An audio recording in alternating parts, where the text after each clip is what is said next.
Ukraine's strike on Russia put up so much pressure that Russia might soon reduce its production of oil, while the US have signed off on the first big sales of weapons for Ukraine. But we'll talk about this as well as about anything else that has happened along the front lines and behind them in this SITREP about the war in Ukraine.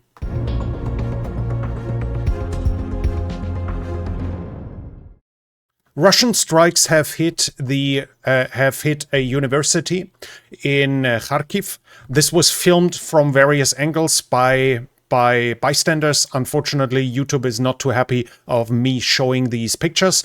It struck a university. 4 people were injured in the strike. This is obviously just one strike out of many that were conducted in the past days. The Ukrainians hit back, though. They've hit the Saratov refinery, according to the Ukrainian government, and at least the reports that I found seem to indicate that it is true. The extent of the damage cannot be confirmed from my side, though. But we do have the Transneft, the Russian operator of pipelines, saying that the oil production will likely be reduced. Russia's capability to store oil is too limited, so it can't simply keep producing at the same extent if the refineries start using less, and thus the demand is getting reduced. Ukrainian attacks against the oil storage facilities thus have achieved this too, have helped with that. Russia's capabilities, Russia's capacity to store oil was never too big, but as we've observed in the past year and a half roughly, the Ukrainians have struck numerous oil depots, and this is one of the effects. Let's switch to the developments along the front line, and there I do not have any change in the area of Sumy, nor do I have one in Kharkiv. We go directly to the Eastern Front. The Russians have advanced inside of Kupiansk. We have a geolocation of this here with the Russians now at this point in the map. This is now at this point here. The Russians have thus moved forward. We see here the Ukrainian deep state map confirming that the Russian consolidation of territory inside of Ukraine, inside of Kupiansk, has advanced. This area too is now under Russian control, according to the Ukrainians. The Ukrainians are reporting that the Russians have started using civilian clothing for infiltration in Kupiansk as well. So this is supposedly one of the means how they achieve that. We'll come back to that in a moment.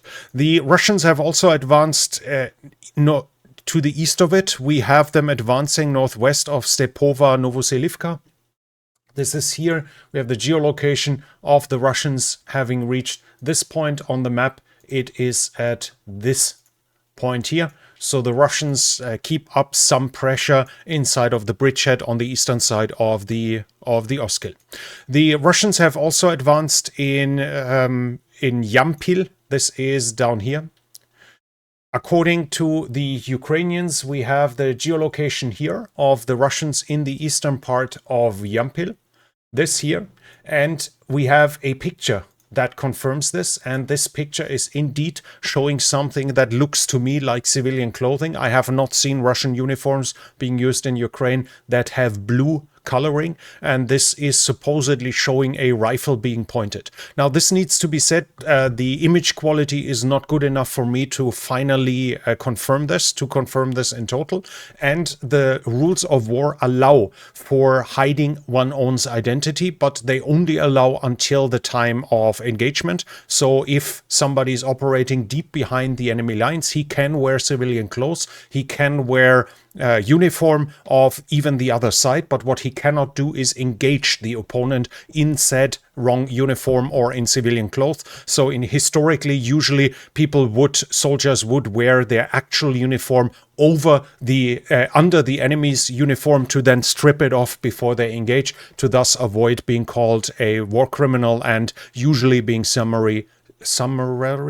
I don't know how to pronounce that, I'm sorry, executed. So this here shows them in civilian clothing, and that at least indicates or appears to be pointing a rifle, and then it would definitely be perfidy and thus a war crime. The Russians have also advanced in southern Torske. We have them here at this point, and on the map this is at this point here in this area. So the Russians have advanced in Torske as well. That's it north of the Seversky Donetsk. We switch to the area of Kostiantynivka, and here we have the Russians west of Stupochki. They are geolocated at this point here. This is on the map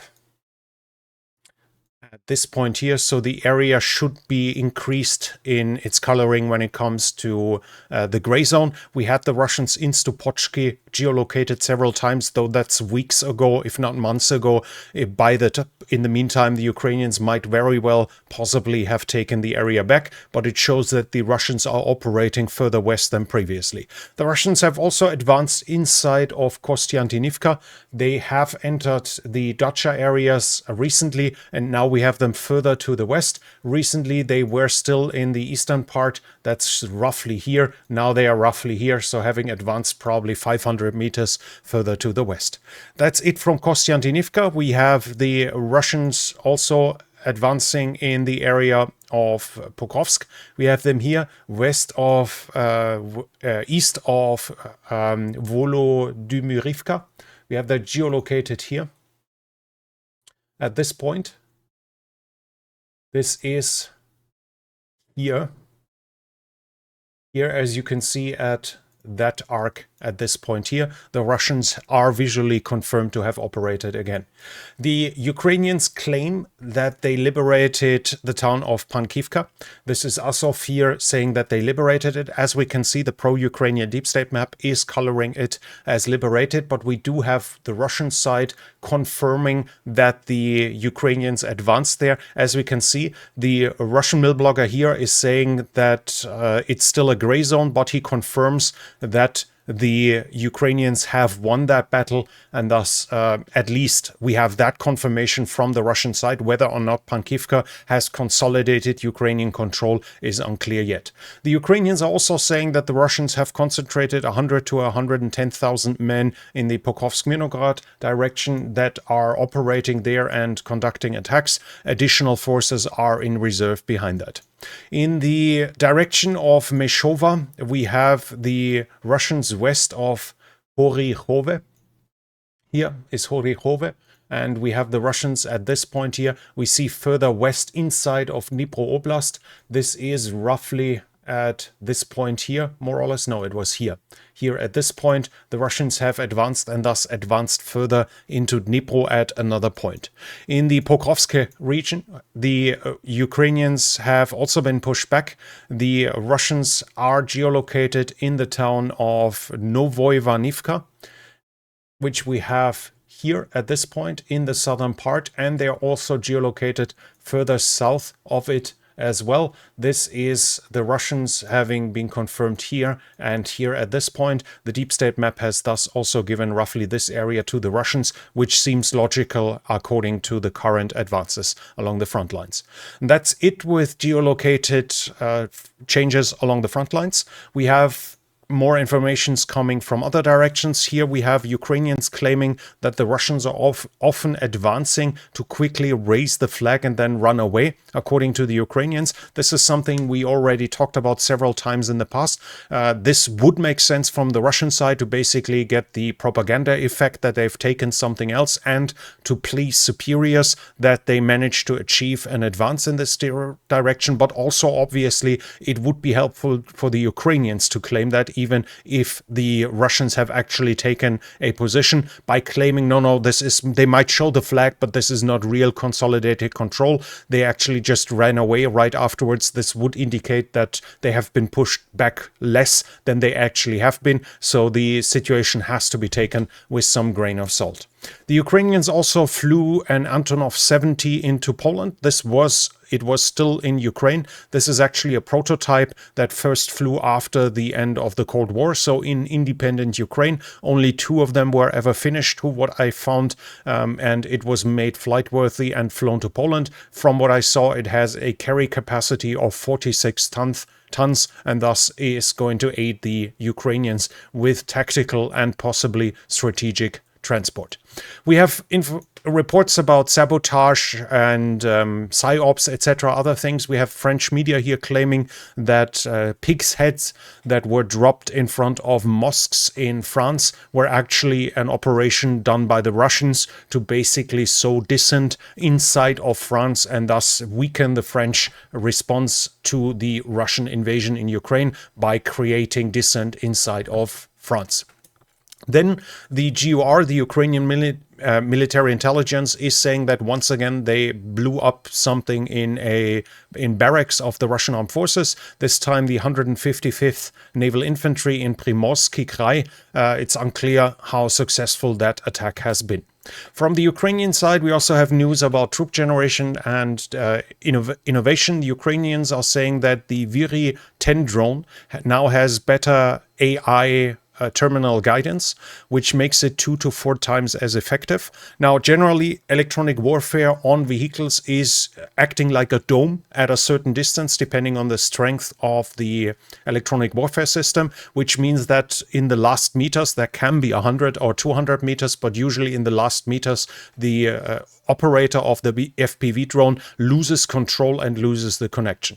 This was initially solved by simply changing the firmware. So after the loss of control, the drone just continues the path it has last flown. This obviously meant that in case of known electronic warfare, the pilot would have to lead the target and hope that it still hits, but it reduces the effectiveness of the system, even if it continues like this. Now, the Ukrainians are saying that they developed an AI that is allowing the pilot to lock onto a target, which will then be followed by the FPV drone, even if connection is lost, and thus making the effect of electronic warfare by the Russians far less effective. This whole thing is supposedly achieved without a significant increase in cost. The text here is talking about less than $500 per drone that is equipped like this. Then the Ukrainians have signed and ratified a 100-year partnership agreement with the United Kingdom. We talked about it in the past that the two nations have decided and signed that agreement. It is now ratified from the Ukrainian side. Then the US have signed off the first armaments packages for Ukraine. Those are 2 packages worth $500 million each, so $1 billion in total. In total, it is aimed for the volume to reach 10 billion. This is being paid by US allies, so it's not an aid delivery by the Americans. This is actually paid mostly, as far as I know, by Europeans. They pay for weapons that are being delivered for Ukraine, but at least the sale is happening. And as we have here, the Ukrainians are expecting that the total volume next month will be 3.5 billion, that the money for 3.5 billion will be ready for additional purchases. And that's it for today's SITREP already. If you liked it, please give it a thumbs up. It helps with the algorithm. If you're new here, I would like to invite you to subscribe to the channel and hit the bell icon so you don't miss future videos. This channel is only possible because of the support of viewers like you. If you like to support the channel, you can do so by the means in the description. But that's it from me for now. Thank you for watching, and I'll be back.